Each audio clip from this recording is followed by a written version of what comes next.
Good afternoon. This is the House Appropriations Committee. It's Friday, April 18th, just after 1 o'clock in the afternoon. And we are delighted to have Dan Smith with us. He's the president and CEO of the Vermont Community Foundation. And we're grateful that you were able to come in and talk with us about what you're seeing in the world outside of state government during these times. So Dan, welcome. If you want to introduce yourself and then we'll get going. Sure. Thank you, Madam Chair. Dan Smith, President and CEO of the Vermont Community Foundation. Thank you. And did you bring props?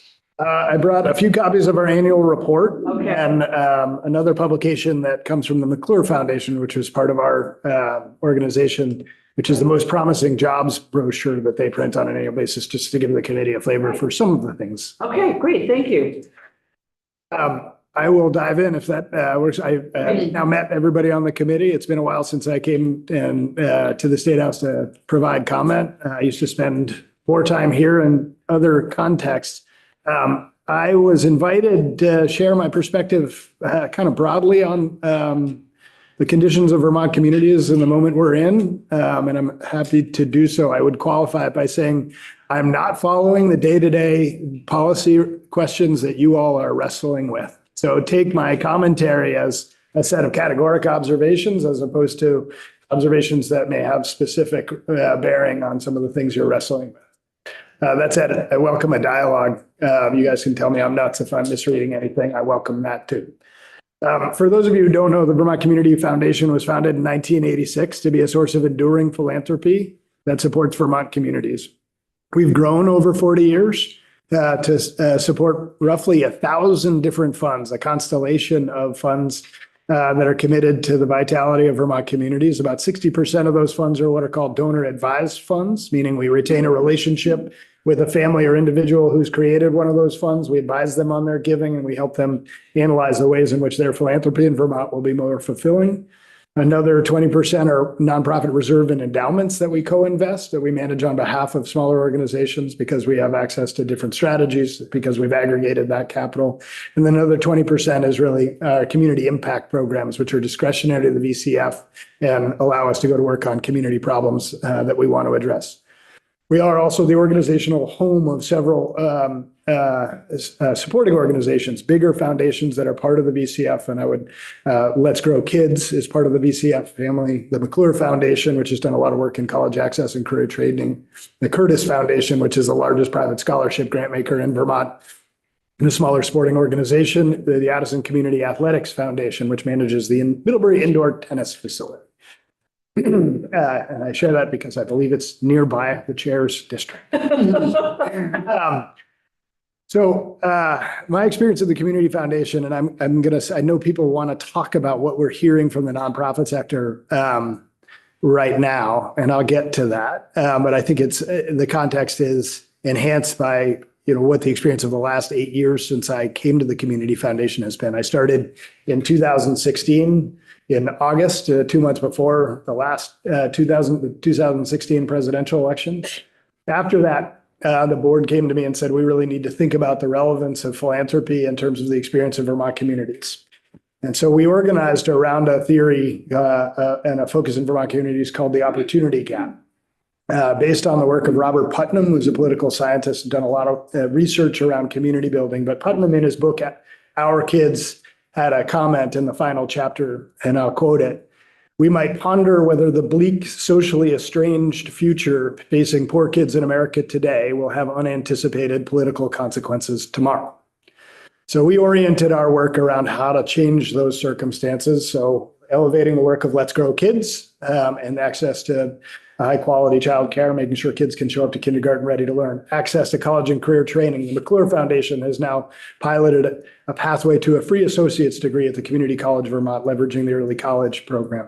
We leaned into after school programs and third space activities, food access and nutrition. And then the fourth area was around economic vitality. So we actually allocate a portion of our endowed assets to a Vermont mission investment pool that's doing everything from downtown revitalization projects. We were one of the first investors in the Putnam block. And down in Bennington, where pretty much if you were to go to the intersection of most state highways, right? Route 5 and Route 7 in St. Johnsbury. The funds of the Vermont Community Foundation are invested in almost every building on that corner and doing affordable housing, low cost commercial ground floor activities. We're fostering entrepreneurship and partnership with Fresh Tracks Capital, the Flex Cap Fund, a number of other things. So upstream of the things that philanthropy is asked to solve for, particularly the economic conditions of small towns across Vermont. Fast forward to 2020, we've shifted into emergency response tied to the pandemic. And then between 2 years of pandemic response and 2 years of flood response, we've been responding to urgent needs since March of 2020. And I say that because in this moment, we were already anticipating kind of, hopefully, we'll see what happens with the weather, right? Moving back into some of those broader underlying social and community conditions facing Vermont communities and bringing our attention back to those things. What we see right now is that the federal retrenchment and what we're hearing from the sector is going to have three orders of impact. The first order, and we're hearing this, our team is about 40 people. There are 6 in the community impact program. They're dealing with inbound calls all day, every day from organizations that are deeply afraid of what's playing out. The first order of impact that communities are and nonprofits are going to experience. There's some small organizations whose budgets are going to be largely or wholly eviscerated. Their second order of impact is larger, more stable organizations that are going to lose a particular program or earmark. And I share this just because I'm trying to organize my thinking and the thinking of my organization as we field these calls. Organizations that lose an earmark or lose a federal grant and have to reorganize their programming and their budget in that particular year. Think of one in the food and farm space. We had a mission investment, a loan to them that was coming due, and they lost a major federal grant. We suspended the payments on the loan and can defer that for a little bit to help them navigate their budget environment. The second order impact is organizations that are going to have to scramble and reorganize and frankly be smaller, but will survive. The third order of impacts and reflects the uncertainty that I imagine you all are feeling as you look at the budget process in the next 3 or 4 months. It is how the tariff costs are going to manifest. The Vermont Food Bank buys $1 million worth of food from Canada every year. 25% tariff means $1 million costs $1.25 million. That will have impact on the already accelerating food security issues that are playing out across the state. And the second order impact is if you all have to wrestle with Medicaid changes or restructuring, the state and appropriations from the legislature have relied on the nonprofit sector to support social services and basic needs across the state for a long time. In my view, leveraging the work of philanthropy and in partnership with philanthropy. The pressures on Medicaid will likely, I don't want to put myself in your shoes, but it's hard for me to advise a nonprofit ED to anticipate that it wouldn't affect the funding they may rely on from the state. So that will create conditions for those organizations to which they have to adapt in terms of their financial security. Organizing our thinking in terms of those order of impacts has allowed us to sort of begin to think about what we're trying to solve for when. The thing that I would ask this committee and encourage this committee to wrestle with is that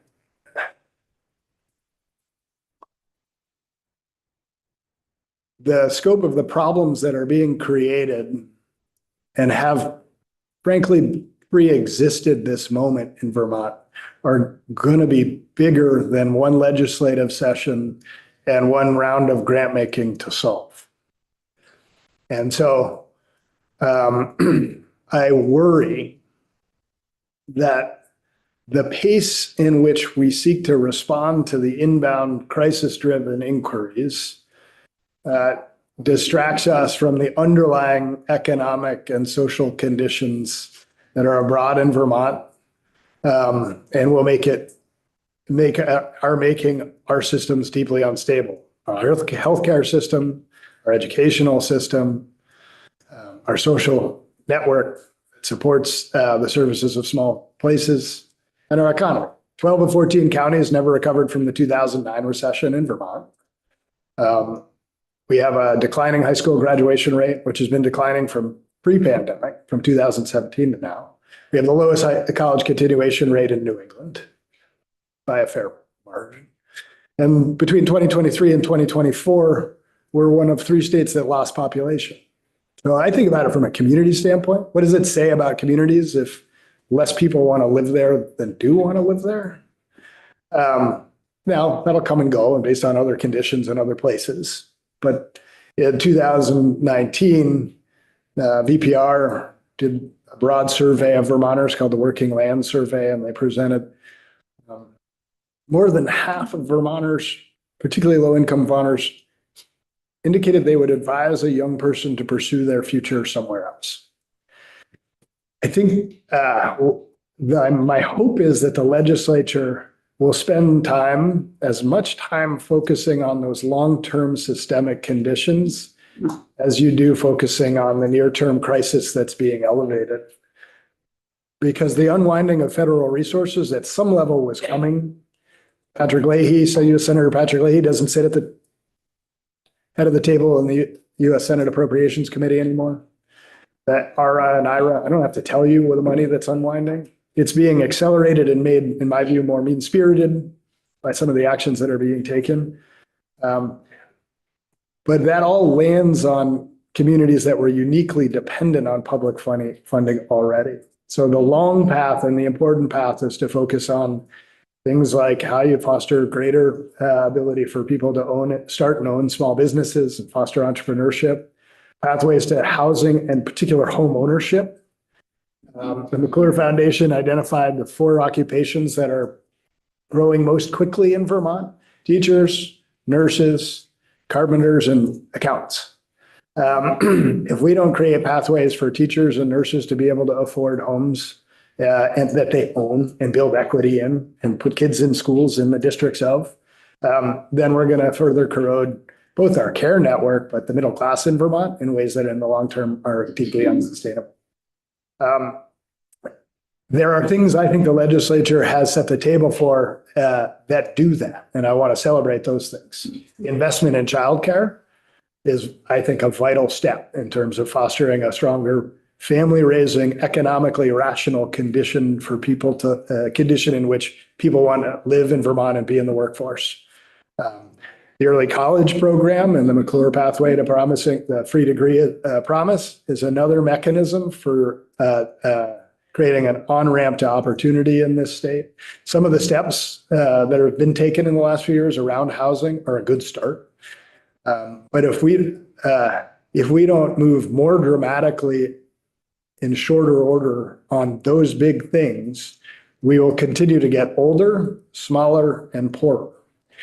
And those are conditions which no social safety net will survive intact. And in fact, the near term, the social safety net that we're familiar with will not last the way we know it in the next year. It will change and it will be different. That said, I think it's incumbent upon policymakers, non-institutional voices like the Community Foundation to really be attentive to the things we get right that will take some time to get right, and as attentive to those things as the increasing basic needs that are arising right now. Time to fix the roof is before the rain starts. But right now, the rain is already starting and we still got to fix the roof. So I'll pause there and open it up for questions. Go ahead. Thank you for coming in. Thank you for actually coming in person. It's a lot more powerful to hear that testimony in 3D than not. Identifying the issues and whatnot is not easy, but it's part of your job. Part of our job is to hopefully find those solutions. And I think there's nothing new under the sun, quite frankly. The speed of what's happening, you go back to the recession, and that's totally fair. I think this is still part of the 2020 till now. You know, what COVID exposed to me is how fragile our systems were and how much cash we needed in order to sustain the whole country, to keep the fabric of our democracy and to be able to budget towards needs and not just towards the number, which is what we do. All of which is to get to the point of like, okay, we need resources. Like, we can't afford the amount, right now, we can't afford the amount of housing that we need to build. We hear advocates, we do our work, and then we get a price tag of $200 million a year, 10 years to maybe get to where we need to go. And so this fits into what you're just saying, that there's a radical rethinking that might be needed. Where does that happen? You know, because for us to simply carry the load and say, we need to do this. I think if I can, I appreciate it. And I very much view this as a dialogue. There are faces around the table I've known for a long time and some that are new. And I recognize how, I sit in the cheap seats, right? It's easy to make a lot of observations. We try to be attentive to some of the things that we can work on. I think that the challenging question is to figure out the things that require money to do and the things that can be done by creating conditions for them to happen. And I think housing is one of those things where money helps in a particular segment of housing. In another context, creating faster and smoother pathways for people to build homes is actually going to be as important as more money in the housing sector. Homes that keep built, and that means empowering a disfavored set of actors in this building, at least as long as I've been here, in the word developers, right? People who build homes and can do so at a price point that is affordable for teachers and nurses. We ought to be thinking creatively about how to do that. That's what I mean. I mean, I think people have to think a lot bigger and a lot more creatively, and there's no room for orthodoxy in the moment. So I think that's going to be a really important set of considerations, whether it's housing or whether it's any number of other activities. I think higher education is ripe for the same set of conditions. You guys are already wrestling with it in the educational finance and educational structure. But I think the thing that I would ask you to reflect on is, I'm not sure in my 50 years in Vermont that there's ever been a worse economic case for a two-parent family in the workforce to raise their family in Vermont. The cost of housing, the cost of healthcare, what we refer to as consider the quality of life is deeply challenged right now. And so balancing the trajectory of the social network on which we rely with the economic decisions that families are going to make, if you look for more money, is going to be really, really challenging. And it's only going to compound the division that exists in the state in terms of our average age, our demographics, and the number of people in the workforce. Thank you, Dan, for coming in. We need some perhaps creative thinking and reflection and look back. A couple questions and maybe a comment. First of all, when we enter the cyclical good times, recessions, whatever, how does it impact your overall donors, your contributions that you rely on to then turn out and give to others? There's essentially three answers to that. At some level, our grant making is dependent on the performance of the financial markets. We actually, our investment strategy thus far this year, because we hold and invest on a long horizon and are broadly diversified, has done better than the S&P and much better than the 7 stocks that everybody talks about. So we're not off as much. That said, most of our funds have been averaging, and across the organization as a whole, have been averaging 20 to 25% distribution rates because of the flooding, because of the pandemic. So in the last 3 years, we manage around $400 million. Going back 3 years, it was down around 365. So we've only grown by about 40 million, but we've distributed 133 million. We've done more, about half of all the grant making in our organization's history has happened in the last 5 years. The downturn in 2020 was a moment of generosity, but it was at that point unique, right? The pandemic moment, people gave, even though it cost $1.30 to give because the market was down, and they gave again when the market came back. It was actually incredibly inspiring to witness. It tends to not affect giving to us and through us as much as you might think, and as much as it affects local small dollar giving direct to organizations. I think people who are giving on smaller amounts are more likely to pull back in this moment. And a lot of our donors are giving based on either one-time events, somebody passed away, they sold a business, or accepting distributions from another fund or foundation. So I say that because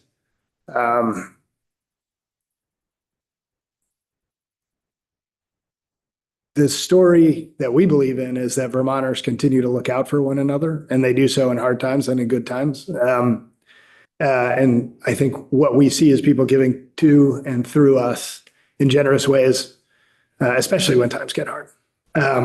So we tend to be a little bit insulated. At least our experience with giving is insulated. I don't know what this fall will bring. Most of the giving occurs at the end of the year, both to us and from us. This particular downturn feels different for a lot of people because the underlying downturn is predicated on the bond market, the people's lack of confidence in America globally. And that may change. And I get that from our investment advisors. That's not a political observation. That's just what the bond yields are doing. So I don't know. The markets are, by definition, and increasingly in the last 10 years, downstream of emotions. And maybe they always have been, but the feedback loop is faster. And right now, I don't know how you correct the emotional reaction to what we've witnessed in a timeline that is any kind of a timeline that's going to allow us to respond to the basic needs crisis that's going to be accelerated. I just think, I don't mean to be trite about it, but I just think we're going to have to expect and probably get used to a level of human discomfort across Vermont that we've never seen. And I'd just like to follow up. And I do not want to sound pessimistic, but I probably am pessimistic. Okay. There are a lot of things happening in the world beyond our control that are going to impact us. You mentioned, let's talk about housing, for example, when you talk about the affordability. We all look at affordability a little differently. We all look at the beauty of Vermont a little differently. We perhaps made it, there isn't enough public dollars, even if we wanted to raise taxes to fund it, to fund public housing. There's just not enough because we're going to face other fiscal challenges going forward. But yet we have plenty of land, but we like the land. So we're conflicted, do we convert some of that land into housing in our rural areas? And that takes away from what we think of as Vermont. I'm not suggesting I have an answer to it, but it's extraordinarily difficult to take a parcel of land and develop it if it's been preserved. So I don't know what the answer is, but we're going to have some very, very difficult conversations throughout Vermont to try to figure out a path forward because the status quo is not going to work. I just came from a meeting of a group of private foundations, and got together for the first time I think since the pandemic, and just sort of talking about what we're hearing from the sector and what was emerging. And I shared my similar comments to them, and it's not that I'm pessimistic, but I think hope comes from having a plan and being really clear about what problems we're trying to solve. And the problems we're trying to solve may, in the longer term, maybe require us to think differently about how we show up for the immediate needs that are there. As challenging as that is to say, a dollar used today is not available to generate a strategy a couple of years from now. And so we are constantly weighing the fierce urgency of the present against the abstract certainty that there'll be a future need. And I think from a policy standpoint, reconciling that there are some things that'll be you guys have to do it on an annual basis anyway. So I don't know if I'm preaching either to the choir or observing things you already know.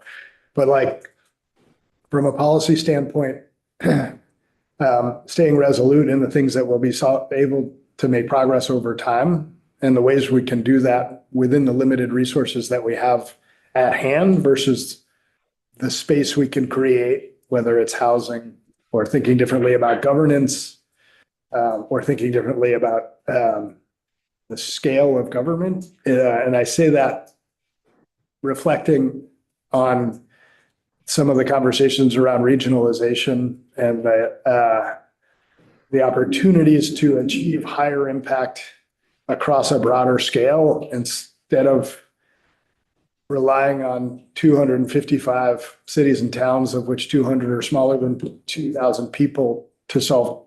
We tend to try to solve 21st century problems in 19th century structures and wonder why it's hard to make progress. So I would just say, think about what we need to create if we're, and try to be focused on that. That is, in my view, sustaining the investment in early childhood care and education system you've invested in already, smoothing the pathways between college and career training for low-income, particularly for low-income Vermont kids, for whom there is a crisis of opportunity in their communities, smoothing the ability for people to start and own and scale small businesses in their communities, creating pathways for more homes to be built that can be bought and owned. Solving that, I think, will require more coordinated statewide action because, again, we're trying to solve a statewide demographic challenge in reliance on municipal structures. And the popularity of housing as an issue goes down the closer it gets to home. And it's just going to require some heavy compromises on the part of our state that we've never actually asked ourselves to make. So I'll pause there. I've got three other hands up. So John and then Tiff and Dave. So thanks for coming in. Nice to see you. Too. So a question about two different areas here. One is in regard to all the participants that are out there who are doing lots of good work and amazing work, important work. And sometimes I looked at the number of nonprofits that are trying to move parallel with each other in the same, but you're not always offering same things, but maybe similar services or crossing back and forth. And just with, some of the perhaps more finite, and you know more about this than me probably, the more finite amount of funding to help keep these programs going. So looking at your website here, your nonprofit partners here, do you see or have you been seeing or experiencing or not opportunities for a couple of nonprofits to perhaps come together as one? So it's a little bit more stronger or vibrant or more effective in case they want to be moving. I'd like to hear your thoughts about that. We run a program called the Nonprofit Capacity Building Program that is oriented around encouraging sort of strategic conversations, and particularly in this moment is oriented around trying to facilitate dialogue between organizations that want to do more work together. I would say that that's always been hard to encourage even in good times for organizations. And, there's a lot of debate, whether there's too many or too few nonprofits or who's doing what. That debate aside, simply because of the pullback of public funding that we were going to go through, there are going to be a lot of those conversations. So one of the things that is emerging is whether other funders and the VCF will come together around some funds to facilitate those conversations. It is not a natural conversation for volunteer boards and nonprofit governance to say we should stop doing what we're doing and let them do it. But, channeling my board about 5 years ago, and somebody from Burlington made the comment that a certain organization was about to go under. And the board member from another part of the state said, well, welcome to what the rest of us are experiencing 5 years ago. And so, for us, it's about understanding the needs of community and figuring out what structure will best support the needs of a community and figuring out how to adapt what's there into that space. We can't afford to keep organizations afloat just for their own sake. It has to be tied to a community need, and then it has to be tied to a sustainable pathway, in our view, into the future. So that's the calculus that we think about. And I think there's going to be a level of organizational triage that will occur both on philanthropy and that you all are going to have to deal with. So I just need to say that I have done this. I was chair of the board of Smart Growth Vermont when we decided that we needed to be a program of another organization, which is really what a lot of nonprofits need to be. Yeah. And we went through an entire board process and we said, okay, who are all the organizations? And we ended up with an agreement where VNRC took us over, Vermont Natural Resources Council, based on mission and all that. And it worked out. And so one organization went away, sure. The work they did got subsumed. You have to be willing to do that. It's a really hard thing to do, and people get very attached to their organizations, and you still have to be a bit pragmatic sometimes about what's realistic. And when everybody's fighting for the same piece of the pie, Vermonters lose out. So anyway, that's my speech about that. I'm going to turn it to Tim and then to Dave. Do you have a second? Do you have a second part? I do. Okay. So the other part, Northeast Kingdom here, the town of Lindenville is a good example. Here we had lots of different types of manufacturing going on, and sometimes those businesses become part of a larger parent company. Mm-hmm. They decide to kind of move employees south for various reasons here, and that creates a void here. Because some people don't want to move, but they can't move into a position because we just don't have another position like or type for them to kind of move into here. And I'm not asking you to comment about that necessarily here, but some of our smaller rural communities have a really difficult time trying to, attract another maybe type of manufacturing business or some other business that would employ perhaps and hopefully as many people as now can't work in that one place. And that's really challenging for communities here. I know you've had lots of conversations with communities about, not just, workforce kinds of things here, but the places where people can become the workforce.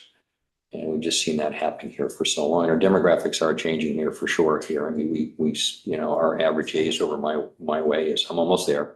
It's at 65 or more here, the majority of us over there, and fewer younger people. And it's really difficult.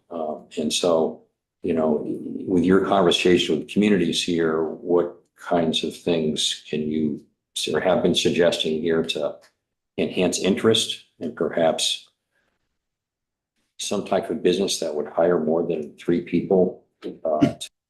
I'm asking you kind of a big question here, but that's the reality of kind of where we've been here over time. It's not like we don't have any manufacturing going on in that region of the state here, but it's just not enough. So I spent a little bit of time not too long ago trying to identify rural communities where demographics were improving. And there are a couple of examples that come to mind. I'd be happy to try to dig the data back up in case, because now I'm going to want to double check myself to make sure I get it right. But it's a little dated, but there was a study from UNH on, rural communities where demographics were stronger across the country. And they had a couple of things in place. One was their population was diversifying in terms of race and ethnicity.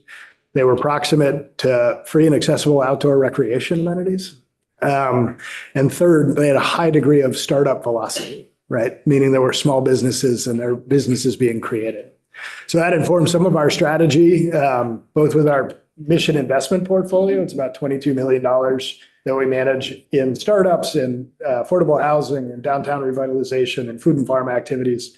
But in particular, the example I'll use is Springfield. We provided low interest loans for the Park Street revitalization. We're invested in the Black River Innovation Campus with both grants and venture capital to help start enterprises. And then we underwrote the relocation of the co-op in Springfield from the strip mall 113 North into the downtown location. So it was accessible for people walking around downtown Springfield. I'm trying to leverage a 2010 ARPA investment that meant Springfield has some of the fastest fiber in northern New England. That goes back to Recovery Act work in 2010. The other place that came up, the other two places that came up specifically when I was looking at demographics for improving demographics in rural community were the Shenandoah Valley of Virginia, because land and homes were way cheaper than the DC area, and they had fast fiber. And the other is northern Arkansas, where the Walton family has built arts, outdoor recreation, and invested philanthropically in entire counties to improve the quality of life to a degree that young people want to live there, and creating an ecosystem of entrepreneurship and energy. So I think there are some lessons that Vermont can take if we can pick our heads up long enough in the midst of the crisis we're in. Tiff and then Dave.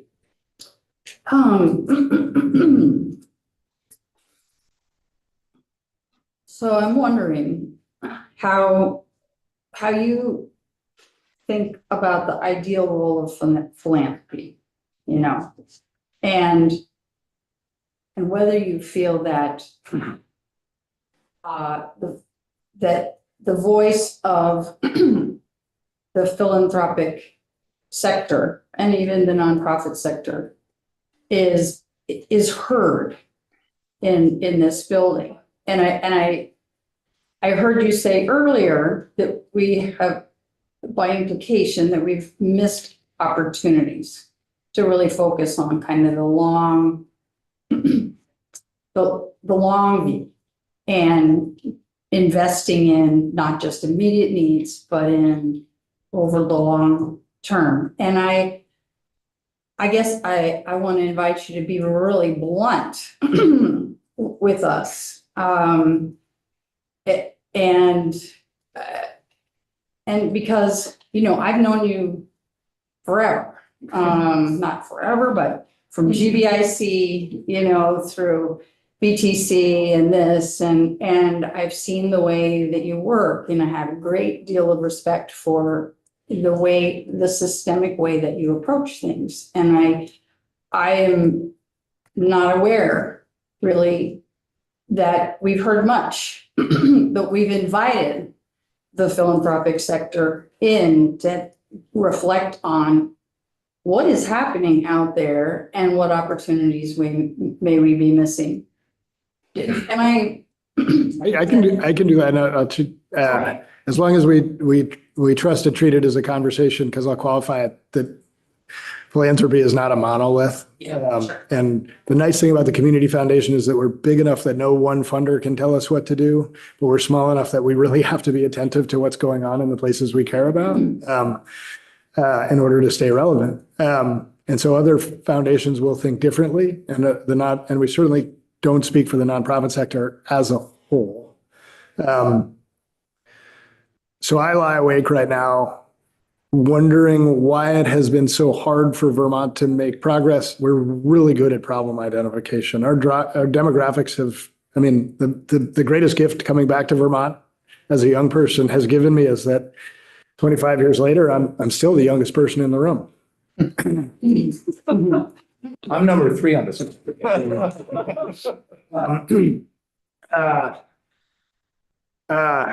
I wrestle with why we as a state, are so impervious to actually systemic progress on conditions that will make problems easier to solve. A broader and stronger middle class, homes they own with kids in schools, make our educational system more rational, but it requires us to think about housing, requires us to think about the affordability of college requires us to think about some things. So these are not some of them are sort of in the purview of the committee, and I don't want to wander into policy specifics because there's always nuance that I'm not attended to. But I step back and I actually come to some of the civic design questions that are out there. I said it earlier, we try to solve 21st century problems in 19th century structures, and we kind of wonder why it's hard to make progress. We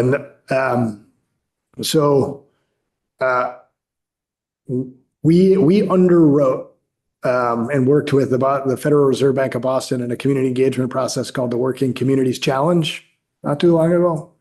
And it was fascinating to me, but one of the biggest takeaways, there are 7 communities and regions across the state that did sort of community development and community engagement projects. First, there was some unanimity, which was interesting around what problems they were trying to solve for. But I realized in looking at the way they approached it and the conversations they were having, that the teams that were a town or one municipality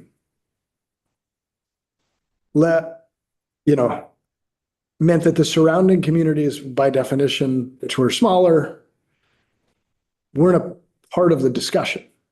And the teams that were regional, I'm thinking of Lamoille County, Representative Yakavone, the teams that were regional, the regional conversation meant that small places were visible in it.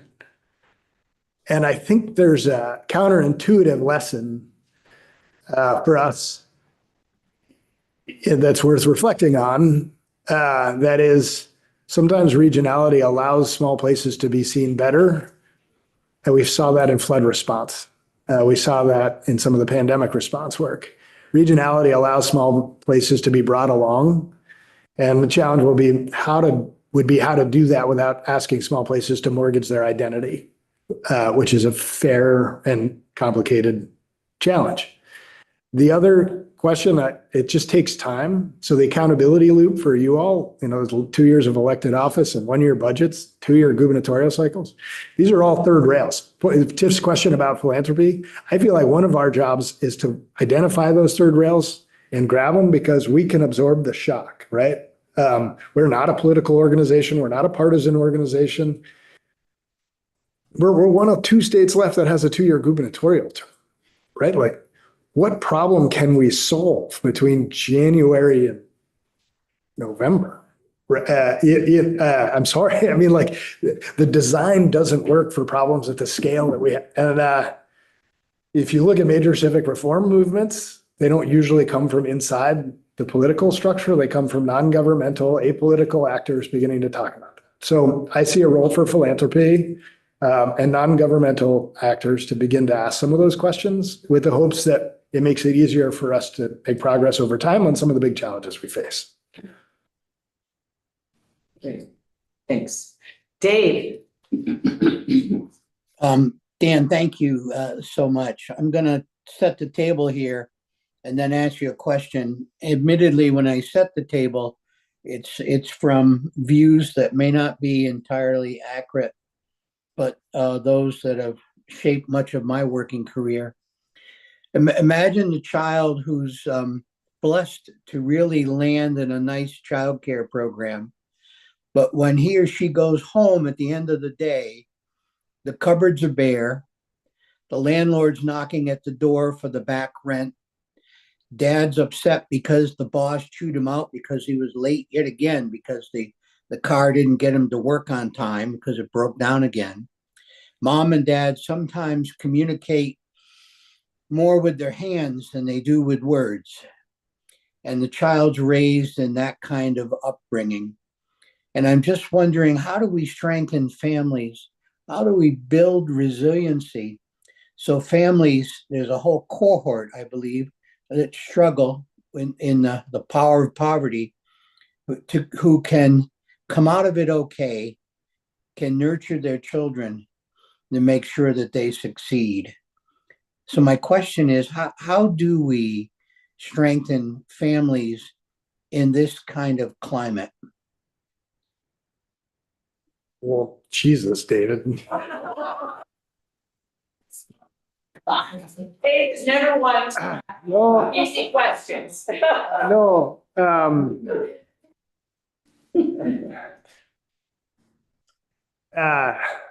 I'll just take a stab at it, but I think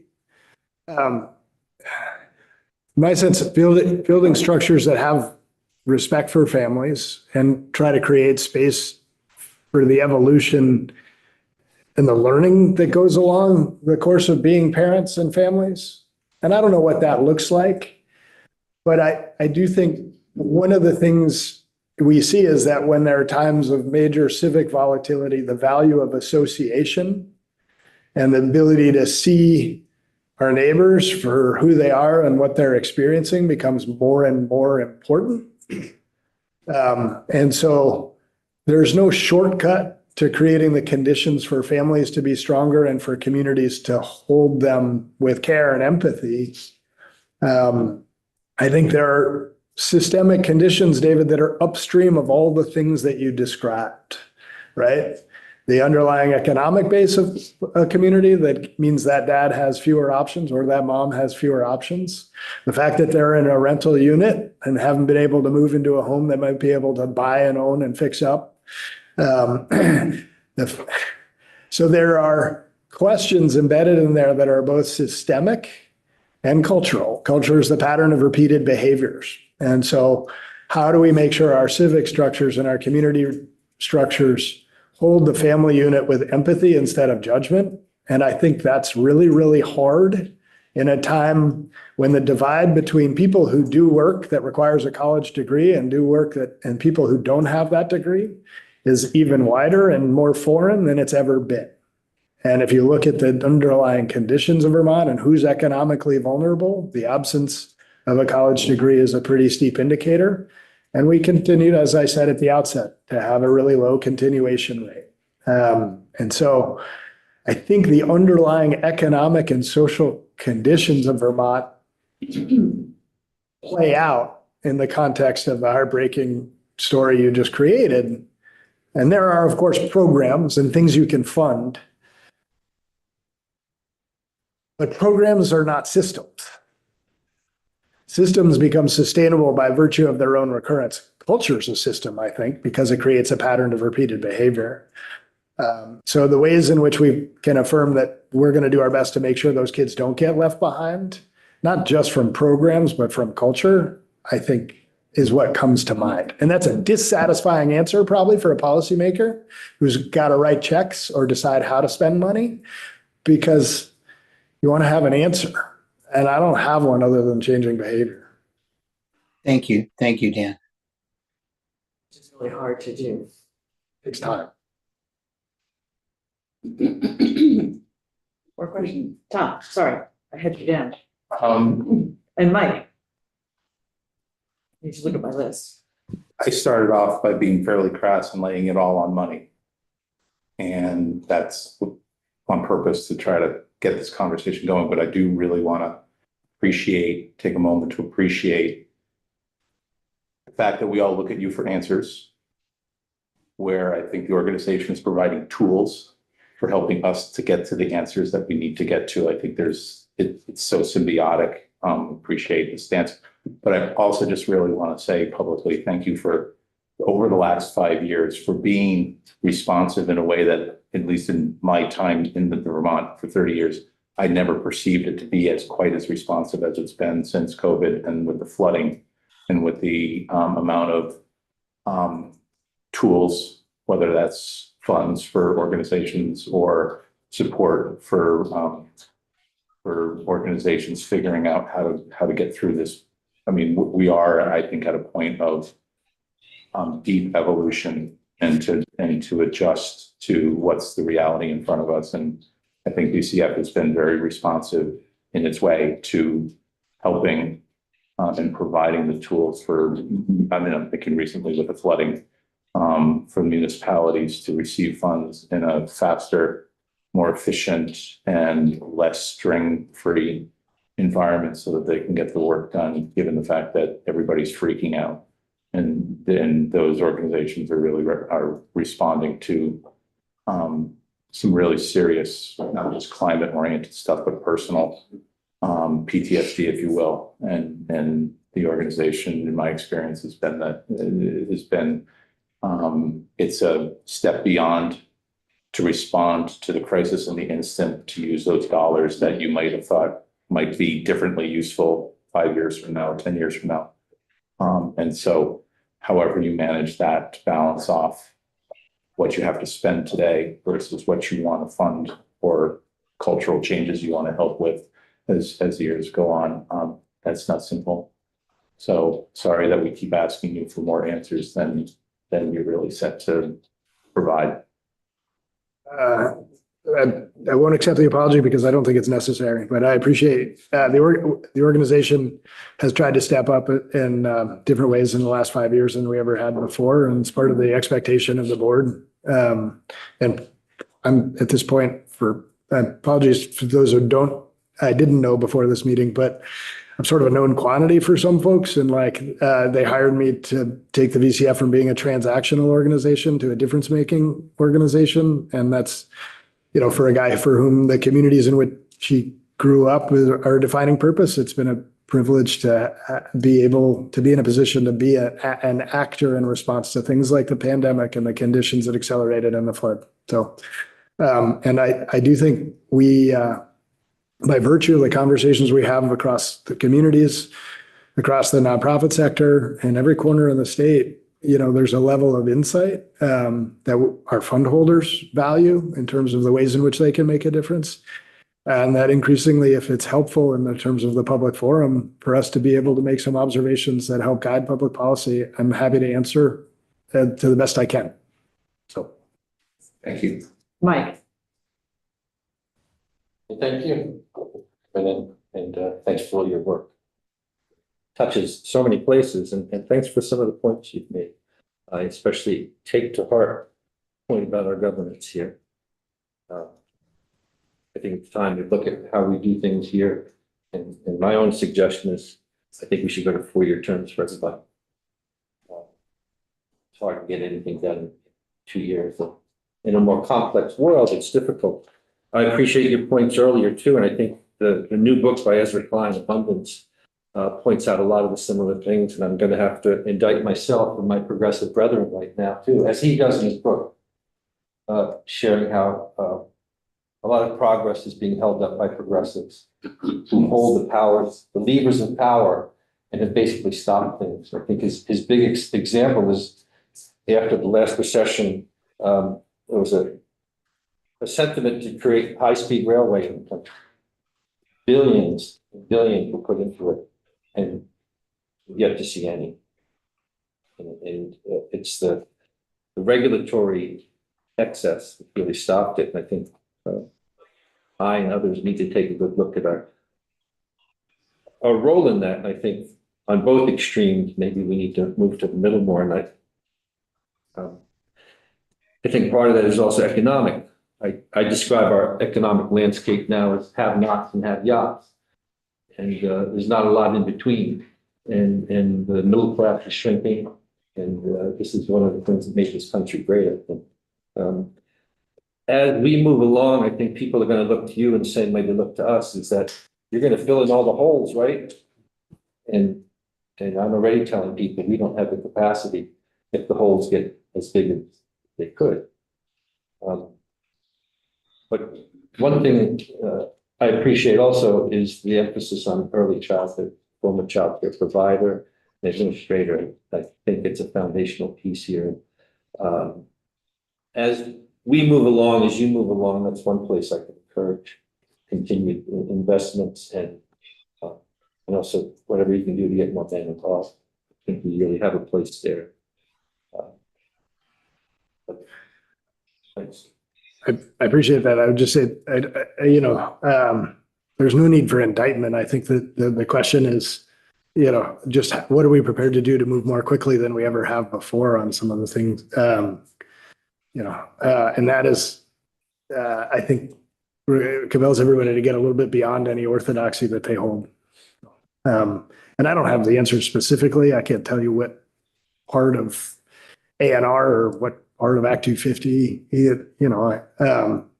but we just have to agree, there are enough people who agree on the size and scale and specificity of the problems that, there should be clear opportunities to move more quickly. And I think the childcare, I think the childcare space is a good example for the ability to move at scale. It just needs to be complemented by a few more things to round out the ability for us to build a stronger middle class in Vermont that then is buying down the cost of insurance because you have a healthier patient pool in the hospitals.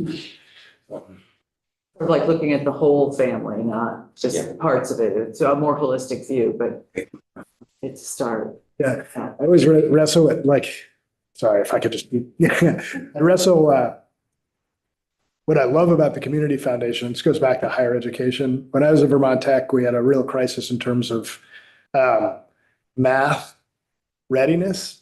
When we had the first year fall of any technical degree program was a 5-day-a-week tech math class taught at 8 a.m. So we had about a third to half students who didn't finish the fall semester with a passing grade in that.